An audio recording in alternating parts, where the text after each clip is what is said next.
Bismillahirrahmanirrahim. Assalamualaikum warahmatullahi wabarakatuh. Subhanal malikil quddus, subhanal malikil quddus, subhanal malikil quddus, subhanatil mulki wal malakut, subhanatil azzati wal azamati wal haibati wal qudrati wal sultan wal kamal wal jamal wal jalal wal kibriyai wal jabarut wala yamutu wala yafutu abada. Subuhun quddusur rabbuna wa rabbul malaikati war ruh. Subhanallah walhamdulillah wa la ilaha illallah wa la ilaha illallah wa la ilaha illallah huwallahu akbar. Allahumma salli ala Muhammad, Allahumma salli ala Sayyidina Muhammad, Allahumma salli ala Habibika Sayyidina wa Syafi'ina wa Maulana Muhammad wa ala alihi wa sahbihi wa barik wa sallim ajma'in. Kenapa sih harus memuji Allah itu, kenapa? Karena yang pertama Allah itu senang dipuji. Ente ngeliat aneh kayak ketakutan ya? Emang aneh gerandong? Kalau ente ngeliat aneh setan berarti ente kagak salah. Bener, lo iya. Oh, nah ini jadi balik lagi nih omongannya nih. Orang pada bingung nyariin setan di pohon gede, nggak ada. Nyari setan di kuburan, kagak ada. Kuburan tempat orang meninggal. Setan tuh nggak jauh-jauh, ada di sini. Ada di mana? Di mata ada setan, di telinga ada setan, di tangan ada setan, di kaki ada setan. Sorry, di kemaluan ada. Berarti setannya ada di mana? Kecampur sama diri kita. Kadang-kadang kita nongol jadi setan, kadang-kadang jadi manusia. Ya, jadi nggak salah ente kalau ngeliat aneh serem, nggak salah. Dan pas itu keluar jadi setan. Nggak apa-apa, tenang aja. Nggak usah malu untuk mengakui diri setan.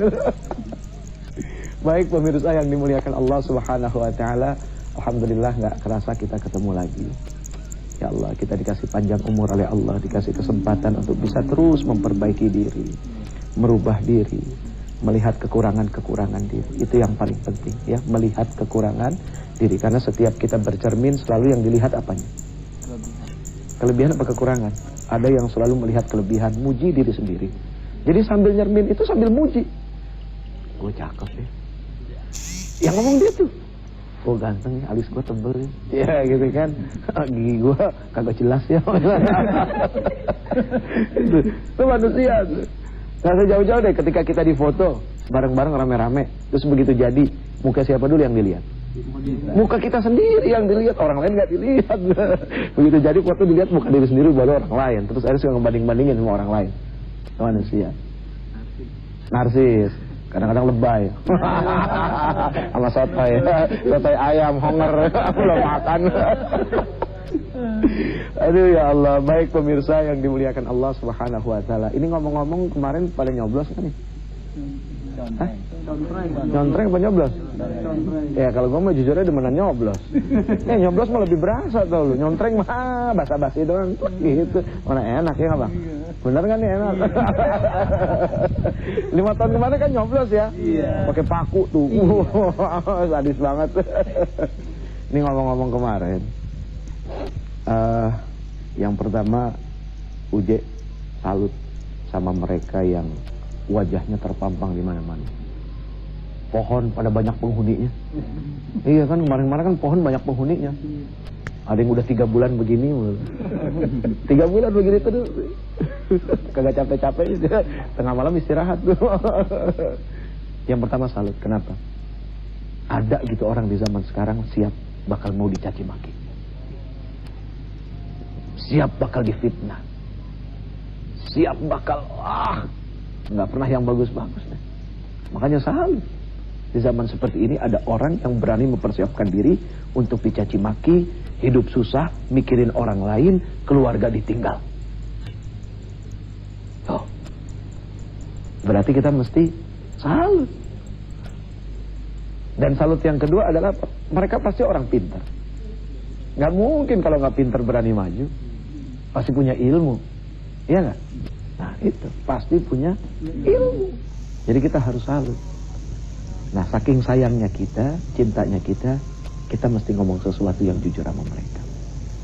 Jadi buat kalian, buat engkau yang wajahnya terpampang di sana sini, pesan ujek cuma satu. Dari orang bodoh, dari orang tolol, dari orang fakirnya, mohon maaf, jangan engkau pernah memisahkan antara ayat dengan kursi. Jangan pernah memisahkan antara ayat dengan kursi. Karena yang ada di dalam Al-Quran ayat kursi. Yang ada dalam Al-Quran ayat kursi. Kalimatnya sudah jelas, ayat kursi. Ada dua suku kata. Yang pertama ayat dulu, yang kedua baru kursi. Jangan coba dibalik, kursi ayat, bahaya, ntar tangkap KPK. Kan banyak yang ditangkap tuh gara-gara ngebalikin. Niatnya nyari kursi kemudian bikin ayat, cari keuntungan lewat ayat, pada ditangkap nih. Masa kamu belajar dari situ? Jadi harus ayat kursi. Cari ayatnya. Nanti insya Allah ketemu dengan sang pemilik ayat. Kalau sudah ketemu dengan sang pemilik ayat, nanti sang pemilik ayat yang akan tentukan kursi yang mana yang pantas. Gitu kan? Kursi yang mana yang pantas. Nanti kita terusin lagi, insya Allah setelah yang berikut. Baik pemirsa yang dimuliakan Allah Subhanahu wa Ta'ala, jadi jelas ya bahwa niatnya adalah mencari ayat kemudian kursi. Berarti apa? Kalau kita mau kampanye, kampanyenya ke Allah, jangan kampanye ke manusia. Kalau kita keliling repot-repot gitu mempengaruhi manusia, berapa sih yang didapat? Coba kalau kita mempengaruhi Allah. Allah yang memiliki manusia. Bagi Allah mah kecil bagi Allah. Allah Subhanahu wa Ta'ala kasih kerajaan sama Nabi Allah Sulaiman. Allah tidak bangkrut. Allah tidak lantas menjadi miskin. Kemudian Allah Subhanahu wa Ta'ala memberikan kerajaan kepada Fir'aun yang pada akhirnya Fir'aun bukan taat kepada Allah, malah durhaka kepada Allah. Bahkan Fir'aun mengatakan, "Ana rabbukumul a'la." Aku adalah Tuhanmu. Apa terus karena Allah sudah kasih kekayaan kepada Fir'aun, kekuasaan kepada Fir'aun, kemudian Fir'aun tidak taat kepada Allah, Allah menjadi susah? Tidak. Kemudian Allah memberikan harta kepada Korun, makanya disebut harta karun, iya kan? Kemudian Korun tidak menjadi taat, apakah Allah menjadi miskin? Cuma ngasih DPR RI, ngasih DPRD, ngasih DPD, kecilnya luar biasa. Jadi harusnya ke Allah kampanyenya. Kalau model Allah memberikan rezeki kepada manusia itu luar biasa. Setiap hari Allah memberikan makan kepada makhluk jin dan manusia. Kemudian Allah juga memberikan makan kepada tumbuh-tumbuhan. Allah memberikan makan kepada binatang. Allah memberikan kehidupan kepada seluruh alam. 1 menit coba ketika Allah kasih makan sama jin berapa banyak? Nggak kehitung. Jadi kecil bagi Allah cuma ngasih DPR RI. Nah kampanyenya ke apa ya? Jadi yang dicari perhatiannya adalah Allah, bukan manusia. Sebegini banyak orang, kalau kita bikin pendekatan sama orang, belum tentu semua orang cocok sama kita. Tapi kalau kita langsung ke Allah, nanti Allah panggil malaikat Jibril diperintahkan Allah untuk menanamkan ke hati manusia. Ini si ini, ini si ini, ini si ini, ini si ini. Ini suka main. Subhanallah. Jadi begitu. Gimana? Saya mau tanya nih Pak Ustaz. Ya. Kira-kira niat pemimpin yang baik itu yang seperti apa sih Pak Ustaz? Oke. Niat yang baik itu sudah pasti berangkat dari ibadah. Ibadah itu tidak semata-mata Allahu Akbar, bukan cuma ini. Atau kita baca Quran, bukan. Tapi ketika kita bekerja, niatnya adalah ibadah, sehingga segala sesuatunya Allah jaga dari hal-hal yang buruk, hal-hal yang merugikan, maka itu jadi sesuatu yang baik. Innamal a'malu bin niat. Setiap segala perbuatan itu dilihat daripada niatnya. Nah kalau para caleg itu niatnya ibadah, insya Allah yang dipersiapkan dia adalah bukan untuk menang tapi untuk kalah. Karena ketika orang niat daftar pengen jadi seorang caleg, berarti dia sudah mempersiapkan diri untuk menang. Kalahnya yang belum dipersiapin. Jadi yang mesti dipersiapkan adalah kalah, sehingga apa? Begitu kalah nggak stres. Dengar kabar ada yang bunuh diri ya. Aduh ya Allah ya. Bakal banyak rumah sakit jiwa. Bakal banyak yang ditagih utang. Iya, soalnya pada minjem tuh duitnya. Aduh ya Allah. Gimana nggak mau korupsi, duitnya minjem. Ya kita juga nggak boleh berburuk sangka. Ya artinya tidak semua seperti itu. Dan mudah-mudahan saja tahun ini disaring oleh Allah Subhanahu Wa Taala, sehingga betul-betul dijaga siapa yang paling baik, ya, siapa yang paling bisa bermanfaat, siapa yang benar-benar bisa dimanfaatkan keilmuannya. Nah, di situ, ya, insya Allah. Ya kita pokoknya mohonlah kepada Allah. Begitu banyak orang yang masih mau sujud kepada Allah, ruku kepada Allah. Masa sih negeri ini tidak dijaga? Gitu kan? Nah kita juga perlu ngebantu. Salah satunya apa? Dengan doa, dengan minta kepada Allah, ya Allah. Makanya sayang, ya ini hak-hak seseorang sih ya. Misalnya ketika tiba-tiba kemarin ada yang tidak memilih, gitu. Itu hak seseorang. Gitu. Cuma ya, kalau kita tidak berbuat, apa yang bisa kita hasilkan untuk negeri ini? Kan tidak ada. Setelah kita pilih, dibantu dengan doa, kita minta kepada Allah. Bahkan sebelum memilih pun kita berdoa, kita minta, ya Allah, saya akan memilih si ini ya Allah. Kita perlu istikharah supaya kita tahu di mana yang paling baik, sehingga nanti Allah tunjukkan kepada kita si ini harus dicontreng. Jadi kayak begitu. Sayang. Oke, yang mau ngobrol lagi siapa? Silakan. Ayo jangan malu-malu nih, ente ngantuk kayaknya nih. Ayo. Ente nanya apa kek? Emang kagak punya pertanyaan dalam hidup? Jangan yang tua melulu, yang muda harus banyak nanya. Nah, sama kayak kepemimpinan. Kalau kita cuma ngandelin yang tua, kapan yang muda mau maju? Ini Syabbanul yaum rijalul ghad. Pemuda hari ini mereka yang akan jadi pemimpin di masa yang akan datang. Jadi para pemuda sekarang ini harus kreatif, semangat membina diri. Kalau pengen jadi pemimpin ya otomatis dibina dari sekarang, gitu loh. Apa yang bisa dilakukan dilakukan. Akan kayak begitu. Nah sekarang kita balik lagi ke kursi deh.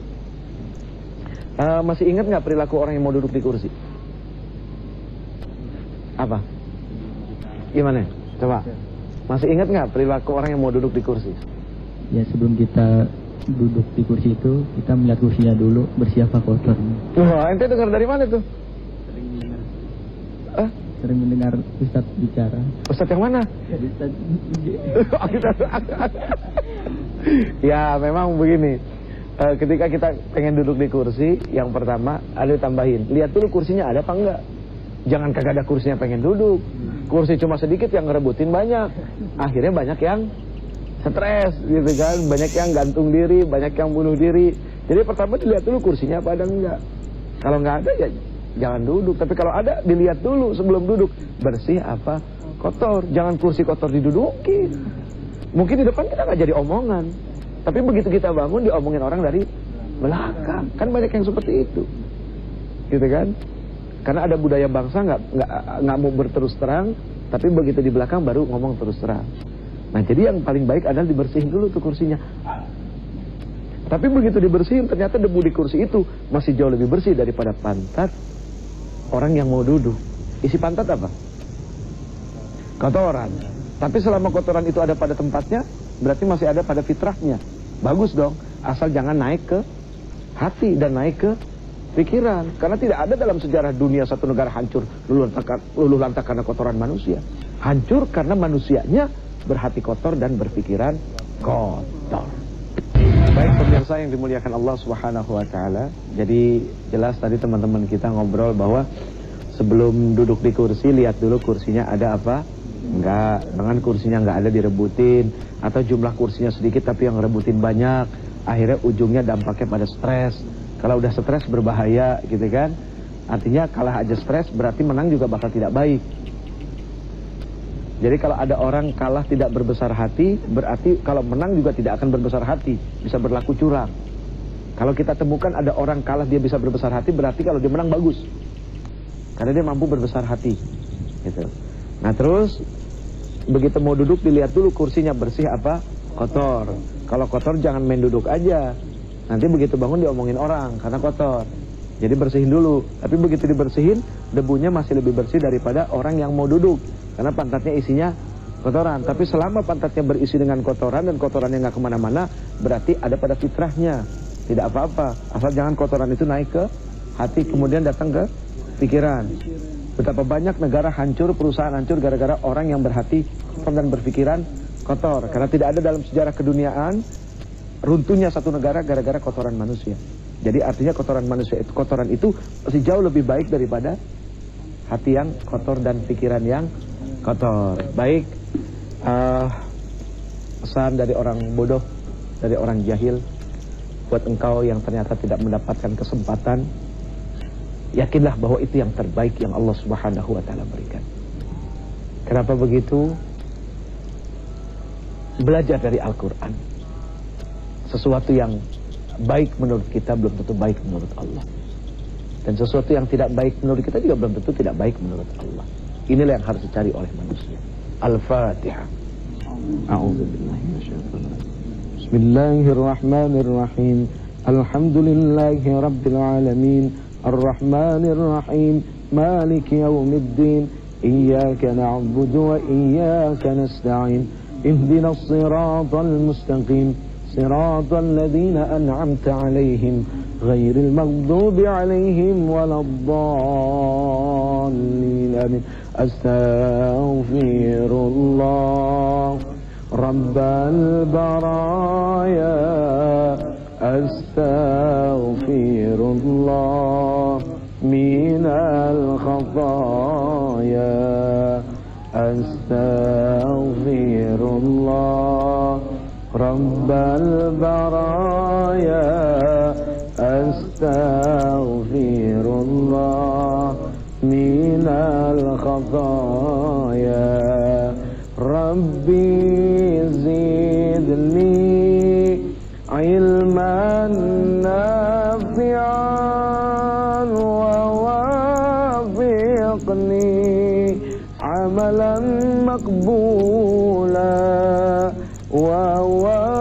ووهب لي رزقا واسعا وتوب علينا توبة نصوحا وتوب علينا توبة نصوحا. صلاة الله صلاة الله سلام الله على طه رسول الله. صلاة الله سلام الله على ياسين حبيب الله. Allah ya Rabbana, ya Azim, ya Karim, ya Rabbal Alamin. Ya Allah, luruskanlah niat kami. Jaga kami dari perbuatan yang tidak manfaat. Jadikan setiap perbuatan ini mengandung manfaat yang besar. Buat kami, buat orang lain, buat bangsa dan agama ini. Ya Allah, kami serahkan penjagaan bangsa kami dan negeri kami kepada Engkau. Karena Engkaulah sebaik-baik yang memberikan perlindungan. Tidak ada tempat mengadu yang paling sempurna kecuali Engkau. Tidak ada tempat berlindung yang paling aman kecuali Engkau. Maka ya Rabbana, ya Azim, ya Karim, ya Rabbal Alamin, ya Hayyu, ya Qayyum, la ilaha illa anta subhanaka inni kuntu minadh dhalimin. Rabbana atina fid dunya hasanah wa fil akhirati hasanah wa qina adzaban nar wa adkhilna al jannata ma'al abrar. Ya Aziz, ya Ghaffar, ya Rabbal Alamin. Wa sallallahu ala khairi khalqihi Muhammadin wa ala alihi wa sahbihi wasallam. Subhana rabbika rabbil izzati amma yasifun. Wassalamun alal mursalin. Walhamdulillahi rabbil alamin. Minta kepada Allah setiap hari supaya diri ini dijaga dari sesuatu yang tidak bermanfaat. Mohon maaf lahir batin. Al-fakir ilallah, hadza min fadli rabbi. Ya Allah, semua ini hanya karunia dari Engkau. Assalamualaikum warahmatullahi wabarakatuh.